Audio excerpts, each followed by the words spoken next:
Here. Let me get adjusted. Coming on here live. I hope all is well. Let me make sure I'm sharing this. You know the drill. It's not your first time on the Siteman Softball podcast, is it? Let's go here. Tuesday afternoon. It is currently 2:56 Central Time here. A little bit later show today. I'm going to share this here in the with the boys here in Facebook Messenger. We're in the midst of the craziness of the softball season right now between two duels, 3 weeks, right? That's how it's going. Let's see here. Let me put that in the group chat. There we go. And we are underway here today on the show. So it was, what's up, Derek? Boy, a lot to talk about here today on the show. We got a lot to talk about here today on the show, starting with the duel. Ending with the duel with some other stuff in between. And, Conference USSSA season officially, I think, well, it gets underway in Vegas, right? But now we're official underway here after the duel in Florida. So let's get going here with the show. Let me bring up my notes. Got a lot to discuss. Don't want to forget anything. You guys know the drill. Let's see. Okay. So this is the official Florida duel recap here, episode number 79 of the Siteman Softball podcast. I'm your host, David Siteman Garland. Thank you to our sponsors, the Siteman Cancer Center, for their sponsorship of this episode. Reminders at Siteman Softball on Instagram, Siteman Softball Nation on Facebook, and of course, SitemanSoftball.com/podcast. So first of all, before we get into our topic of the week and all that kind of good stuff, great seeing everyone down in Florida. I mean, just ran into everybody in the slow pitch softball world down in Florida at the duel, at the Florida duel this year. So ran into, tons of people from the Pure family. Chris Osborne was in the house. We had a nice conversation. Mac Rio, a lot of people from the Pure family, and of course, every other softball team in the conference that was there. 30 teams in the house. It was just great. Everyone having some little conversations along the way at the duel. So really that's going to be the main subject here today, is talking about the duel in Florida. And that is the topic of the week, which is the USSSA Hall of Fame duel recap, brought to you by our good friends at US Bank Private Wealth Management. Strong partnerships are based on communication, trust, and taking time to listen to your unique needs and financial goals. At US Bank Private Wealth Management, we are dedicated to providing you customized financial strategies. Visit us at usbank.com/privatewealth. Equal housing lender, member FDIC. All right, let's get into business. Duel was this past weekend.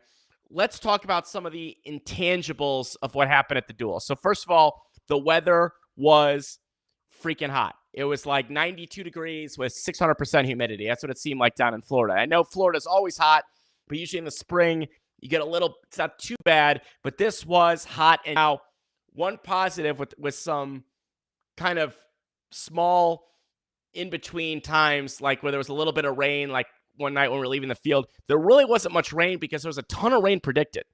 But as I've told everyone, you never know what's going to happen in Florida. You can't go by weather predictions at all. It's just, it's freaking nuts down there, right? So the weather was, nice, very, very hot, windy. And if you've never played down in Florida on the full baseball field, it's baseball dimensions for all this entire tournament, definitely a different animal because of just all the elements you have going on. Now, the stadium ball is used in this tournament, and the stadium ball did a great job, in my opinion. It did exactly what it's supposed to do. Still difficult to hit that thing in Florida, just in the weather and stuff like that. So, but the stadium ball, there did not seem to be any issues with the ball. I think those issues, that the issues are done. I can't tell you for sure, but they do appear way better if not completed. So, I mean, Vegas was good. Duel was good. We're going to be in Texas next week. Hopefully that's good. But so far, the balls have been very, very consistent, and that's all you can really ask for, right? It's all you can really consistent balls. If we're going to have balls, make them consistent balls, right? So also, tournament very well ran. We didn't run into any major issues. In fact, a lot of the tournament ran on time, which is kind of a miracle for a duel. A lot of it was on time. Some games we actually started early. You can start 30 minutes before. You don't want to pull, what happened last year to ball forward and not show up 30 minutes before. You got to be ready to go 30 minutes before. So there were some games games to start early. But overall, logistically, the tournament was ran extremely well.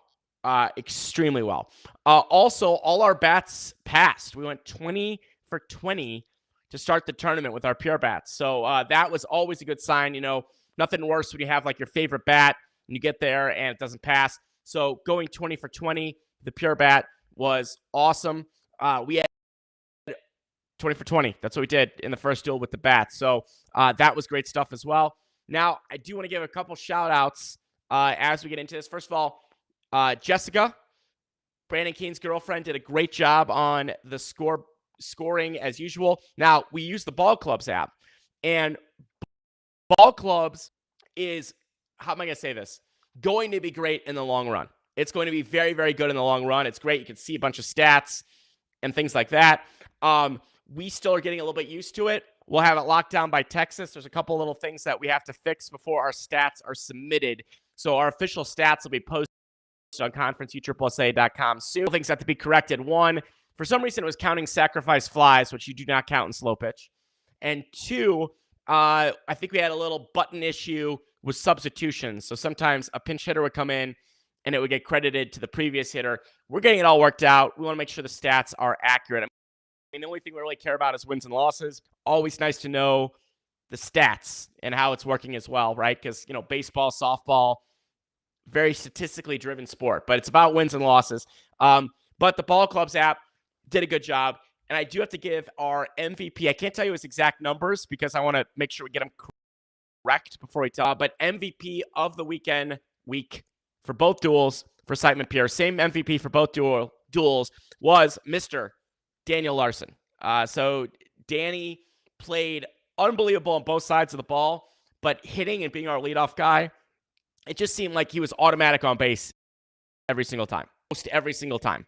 He was automatic on base in the tournament, played great defense as he always does as well, but really set the table and played the game.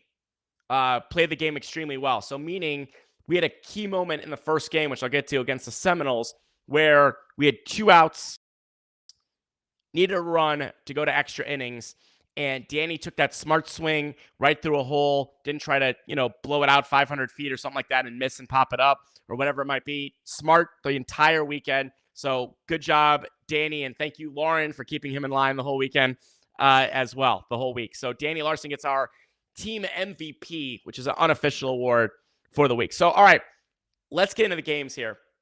Overall, this duel, obviously, the classic quote in softball is, it didn't go as well as we thought or not the results we wanted or anything like that, right? I'm going to spare you all that, right? Because I really believe you get the results you deserve. You get the results you deserve in that particular tournament. For us, it was definitely a disappointing start to the year. I'm going to say on one hand, right? However, I leave the tournament very optimistic about what we can do because we saw flashes of it. It is very early in the year. It is a marathon, not a sprint. We've been saying this the whole year. We want to be like this throughout this year, and we started now a little bit low. We got to go like this, right? That's the idea. But I am very, very confident in our team, in our skill level, in all of the things that we're going to need to be successful, right? Again, now we got to go, and we know what we have to work on. I think the thing that, if I were to kind of, recap negative on the tournament, right, which I'll just start with, knock it out with, I think it was more kind of a couple things. One, some guys that, just didn't have their timing yet, and that's totally fine. It's going to happen. It's not about a skill or anything like that. It's just getting the timing down here early in the season. Going to be totally fine. Not worried about that. The second one, and this is the big thing, is mental errors, right? My dad coached me in baseball when I was very young, growing up. We always talk about the difference, mental, physical errors, right? I think the mental errors were some things that really came back to burn us in the tournament. I'm talking about, inopportune drop fly ball or an inopportune double play. Heck, I made a mental error trying to turn a single into a double because I missed a signal on it. It's a long story. Mental error. Got to be better, right? So, the mental errors are something that we're going to clean up. It's one of those, sometimes it gets a little contagious, but we're going to work on that. The other thing for Texas is obviously we're going to get a big jolt with the return of David Baer to Texas, who's been medically cleared and ready to go. At what capacity is to be determined, but he's going to be ready to go at any role that he's needed in Texas. And that's going to bring up a lot of energy to the team.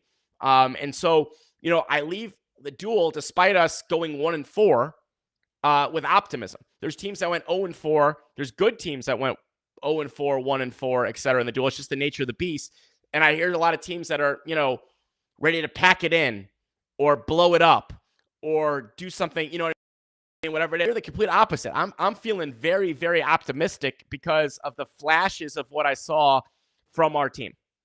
Was it consistent? No. Do we make a lot of mistakes? Yes. Do we beat ourselves sometimes? Yes. Do we get beaten by other teams sometimes? Yes. Right? All the above. But this is the stuff you figure out here early in the year. Right? So we're going to start with our first game, which was great, our best game, right? Playing as Seminoles.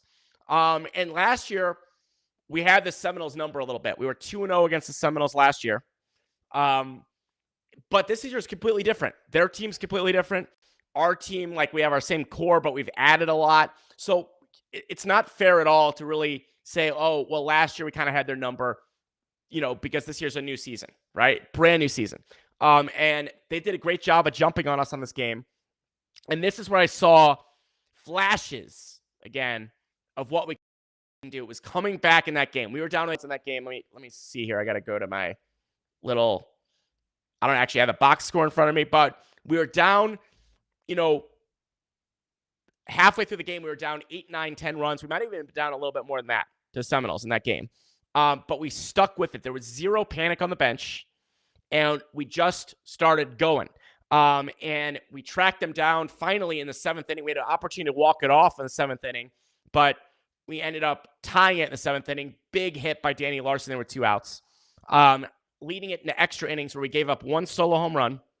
And then Mr. Walk-Off Luke Boyster with a 2-run bomb to get us going there. I think, correct me if I'm wrong, it was Brandon Keene who got on base. That was huge. And then we had a walk-off bomb from Luke to win the game. And Luke actually walked off the Seminoles last year. Coincidence. But great opportunity for him. And boy, he got all that one off in that game. So that was a great start for us. It was a come-behind victory against a higher seeded, higher class team, right? So that was great, right? We go into game 2 against Nitro Circus, and we ran into a buzzsaw in this one. We ran into a buzzsaw, and let me tell you, Nitro Circus, very, very solid AA team this year. They're almost like a major-ish AA team, but a high-end AA team. And when they're playing well, which they did against us, boy, tough to play against. What happened is we played 9:30 and we were done. They played at 11 and basically, let's just call it like it was, took batting practice against Aristotle in that game. Just blew Aristotle out extremely bad in that game, right? Just batting practice. Short game. But then we come right on the field right after that. They're still warmed up and taking batting practice, more batting practice against us. Just batting practice. Blowing out everything. They hit all their home runs, 14. And the interesting thing about this game is that it goes down as, let me see what the loss is. But they definitely were taking BP against us. The final was 35-15, but there were some moments in that game that were closer than the score. Not on the power. They had all the power that game. I don't know what happened to our power. Wasn't there. But if you look at about the third-ish inning of that game, it's only about a 4 or 5 run game at that point, and they're running out of home runs, right? And that's going to happen sometimes. They're running out of home runs. So if we could have closed the gap a little bit there, maybe you have a game later in the game. Maybe you have a game, meaning maybe you have a situation where, they run out of home runs. Maybe they start hitting some bad home runs for outs, stuff like that. Maybe it's closer than it is. We'll never No, though, because we didn't keep pace with them after the third inning. We threw up a donut hole or something, and they finished us off. So props to Nitro Circus. That was a little clinic there in that second game, right? They did what they were supposed to do, if you will. So then we go to the night game. This one was a disappointing one. I mean, it's going to happen. No excuses. I don't care what the weather is. I don't care what the wind is. I don't care about anything, right? Got to figure out how you're going to beat the team across from you in the games. And this was one of those we felt like going into the game against Rebel. They're another A team, and that's a team that, we feel like we're going to be playing. We want to beat the teams in our division, right? No ifs, ands, or buts. You want to beat the teams in your division. So when we play an A team, we really want to do a good job against them, and we did the complete opposite in that game, and it's going to happen. It's almost one of those games like you got to burn the tape. It was that bad. We just got smoked. I think the score was 23-5, and full credit to Rebel. They played extremely, extremely well in this game. They played great on defense, and they hit to the field conditions we didn't. The field conditions that night were early wind, and if you hit it at left center scoreboard, it would hit in a jet stream and just go out. So it would go out to left. But you had to hit it to left center to go out. If you hit it to center or right, it was going to go up in the jet stream. And what they did, or jet stream, and go right back down. What they did a very good job of is if they were hitting the center or right, they were hitting line drives. If they were hitting it to that left center, they were getting them up and elevating them out of there, right? We did not take advantage of that. And also, when we were going to other parts of the field, we got the ball up in the air too much, and that just kind of killed us. And that was, you have to learn how to deal with games like that in slow pitch softball. And I think everyone can agree with me on that one. Everyone's been maybe lost a game that they shouldn't, or maybe felt they shouldn't, or got blown out in a way they felt they shouldn't. Learning experience from that. How do you bounce back? How do you respond? Because, that was a frustrating one, but you got to have that short memory. Right? That was, so complete hat tip to Rebel on that one. So we finished the first duel, disappointing 1-2. Great start, walking off Seminoles, lost to Nitro Circus, lost to Rebel. By the way, if you guys have any burning questions, duel or otherwise, make sure to pop them in the comments as well. Also, it's great, by the way, seeing all our little friends down there. DW, a lot of conversations with him, got to hang out in the stadium. Watched some games in there. Just had a blast watching softball, playing. It was, I had a great time. Other than how we did in the tournament, had a good time. Then I here to talk about duel number 2, which unfortunately was short-lived for us. So the first game we have playing Smash It's AA team. Very, very good team, right? We know about Smash It AA. They're almost a major light team, if you will. Jason Branch is on the team. A lot of Luis Reyna, a lot of good players on this team. We lose this one 15-9, and this is another one. It's weird that you almost want to have back, right? Obviously, a team like that, they're expected to beat us. That's what their expectation is, right? Expected to try to short game us. This game was 8-8 in the 6th inning. 8-8 in the 6th inning. The difference is we made a mistake, a couple mistakes, in fact. They capitalized on them. And then we had an opportunity towards the end, and we just kind of fizzled. So it was an 8-8 game in the 6th inning, going into the 6th, that we end up losing. What was the final score that I just told? 15-9 in that game. 15-9. That's a tough one. You can't really be mad at that game. The only thing that I'm mad or frustrated about, was the opportunity was there to maybe steal one that we didn't. But we very well in that game. We just did. It was a close game. It was back and forth. It wasn't like Smash It was playing backup players or anything like that. They were giving us their big punch. They went on to do great in this tournament. They went very far in this tournament after taking, I believe, 3rd in Vegas, 3rd or 4th. Nitro Circus and actually I think we're 3 and 4 in Vegas the week before. So, or 2 weeks before. So, that one was an optimistic game, I think, even though we lost. Kind of a little strange to say that, but that's what it was. So we come out the next day to take on Tailor Made. Now, TaylorMade is listed as a team out of Tennessee. And, this was, again, another frustrating one. We feel like this is a team that, when they're in your division or around your division, you want to beat, and we did not. It just is plain and simple. We did not do a good enough job to win this game. We hit into a couple things happen. We hit into an inopportune double play kind of when we started coming back. We ended up losing a close one here, 12-9, but it was just not a very good effort by us, and it's something that we're going to learn from and get better from. Full credit to TaylorMade. They did what they had to in their game, and their pitcher, I apologize, I don't know his name. I believe he pitched for LSR last year. Did a very, very good job in that game. He neutralized, he did the best he could, and he also got 2 big hits for them, and that was kind of a killer. It seemed like anytime his pitches, I don't know what it was, whether it was him or us, ball's coming underhand, we need to hit it, right? TaylorMade kind of takes care of that and knocked us out. David Bear saying Matt Kisselberg. Okay, Matt Kisselberg. So props to Matt. He had a very good game. So TaylorMade beats us 12-9. Another one that we felt like we have and we will have hopefully in the future, right? So we end up there. Now here's the thing, right? If you look at the past, there's teams that have gone 0-4 in the duel. We didn't go 0-4, went 1-4, close. That still go on to have amazing seasons. Last year, Primetime, for example, went 1-4 in the duel, made the Major World Series. Okay? This year, this gives you a barometer where you're at. Going into Texas, we expect much different results on much different fields. We still have to be better in Florida, though, because we'll be back in Florida in October, and we got to be better, and we will. But here's the thing.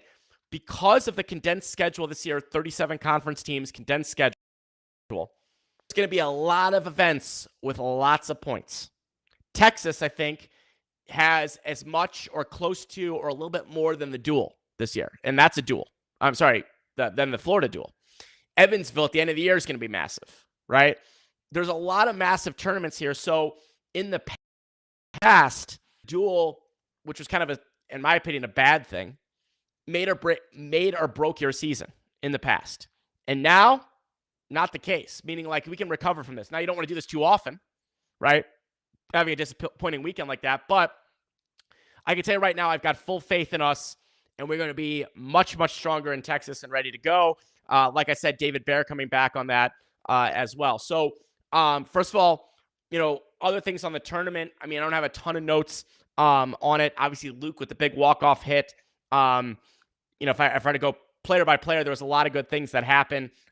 Eric and John Branham did our pitching. They both best they could of the conditions. So shout out to both those Warriors for getting out there and doing well. And also both John and Eric hitting the ball very, very well as well, which was great. We had a lot of positives to take away from this tournament. Jagger had a little tweak in his, then he was good to go in the second duel. So we're hoping to get a fully healthy Jagger down in Texas as well.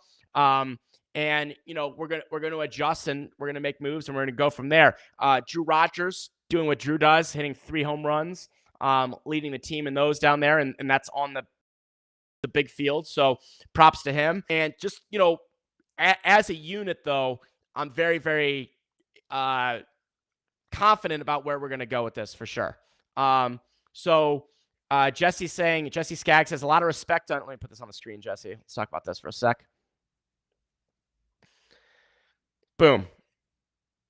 There you go. A lot of respect on how you have faith in the guys you pick to play for, even underperformance, and that alone should make them want to fix anything, get better. Most guys don't get that trust or faith. And yeah, I mean, conference can be brutal. I mean, there's guys that have one bad weekend gone. There's teams that want to blow up and things like that. I can look at this stuff and see and feel, and teams like, and it's just the way I see it, some tweaks. Just some tweaks. No overhauling or anything crazy or blowing anything up, just some small tweaks. And I've got all the faith in the world in this unit. So I appreciate that, Jesse, for sure. That's how I feel, because if I didn't, I'd say it. I'd say, you know what? I don't think we're going to be good enough. I don't think this is going to work or whatever it is, and we'd figure out a way to adjust. But that is definitely not the vibe that I take away from this tournament. Nobody wants to lose games. But again, this is a season, and, no panic at all. No panic button. at all for sure. So, that's the duel. Another funny thing is down there, I got to share this with you guys. I got a link to share with you guys too. So, hydration, right? Critical at duels. I drink these like electrolyte packets that I love called LMNT, which are like salt bombs, right? But I want to share with you guys something a little secret that I have, and I got a special link for you because I said I want to share this. Now, I don't even know if I want to share this with everybody because now you guys are going to be bringing the energy on us, right, when we play you. But there's something I want to share with you. You guys see that I have these a lot of times when I'm on the show. This little shaker bottle. It says early bird on it. It's backwards now, right? But you get the idea. It says early bird. And people, what is this early bird thing that I drink? Is it a martini? Is this an urn? What is it? No. I can tell you exactly what it is. I got a link for you as well because I reached out to them. So early bird is something I discovered. I don't even know how I discovered it. I got to be honest. No idea. But for me, coffee kind of right now doesn't do great for me. Energy, having sugar, and even the other energy drinks, without sugar kind of mess with me. So I was looking for something that's kind of clean energy, for lack of a better term, that doesn't make you crash, doesn't have any calories or sugar in it, and something I could take with me on the road and not have to take like 20 big cans of something. So I discovered something called Early Bird, and I think this was just searching on Facebook a while back or something like that. Someone saying the one I gave you was amazing. Thank you for sharing. Yeah, absolutely. I had some samples down there with me. So what it is it's a powder, and you just take a little teaspoon of it, pop it in some water, shake, and you're good to go. You can mix it with other things as well. Oh, Misty, yes. I'm glad you enjoyed that, Misty. So what it does is, though, but the key is the crash, like the massive energy crash you normally have. This one does not have it. I don't know what they did to create that magic, but there's no energy crash. So it's throughout the day, and they don't dehydrate you. Now, caffeine by itself does, but they have some hydration things in the actual formula. But I can tell you, like, after years of looking for the proper kind of energy source that's not going to kill you, meaning like, energy-wise up and down and sugar and crash and stuff, I got to tell you, Early Bird is my favorite. I reached out to them. I got something for you guys. Let me show it here on my screen if I can here. Give me a second. Allow. Okay, here's the link. Check this out. Go to clubearlybird.com, clubearlybird.com, and you end up on a page that looks something like this. You got to see around it. And I've gotten to know the founders of this company. They're really cool people as well. And Chucky and Shelby. And what you could do here is you could choose the morning cocktail, right? Now, note, this is not alcohol, but honestly, if you want to mix it with a little alcohol, it's pretty good. But you could choose your different, say I want this. You got pink guava. They also have a night drink that I actually take the night drink as well, called Nightcap. It helps you stay asleep. It's really, really good. But let's talk about the morning one here. So if I want pink guava, I just go here. And you could get a whole little package. It comes with a shaker and a bunch of stuff, or you can just get some tubs.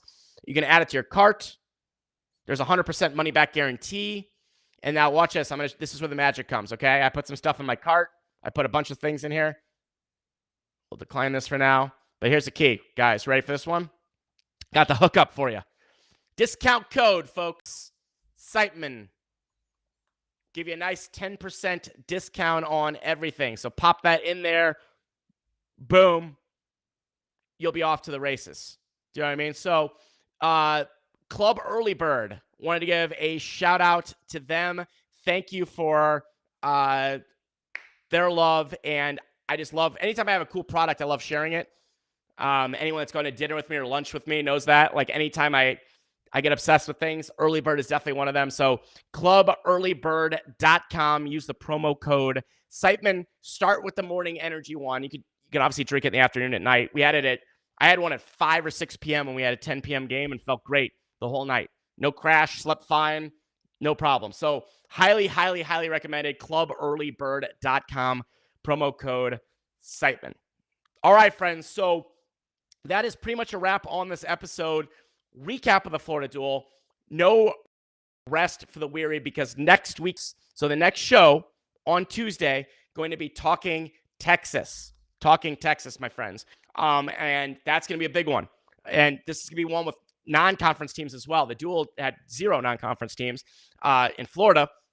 Texas, there will be some non-conference teams and some teams making their conference debut also. I'm sorry, in Texas. So what happens when you put 2 duels in 3 weeks? I get them all confused, right? So we're going to be ready to go. We'll be talking about the schedule and a lot more last week. Congratulations to the dual winners down in Florida. It was Monsta and it was Rismondo. Rismondo in the second duel set almost a record for amount of games played because they dropped down early in the first duel and they came flying through there.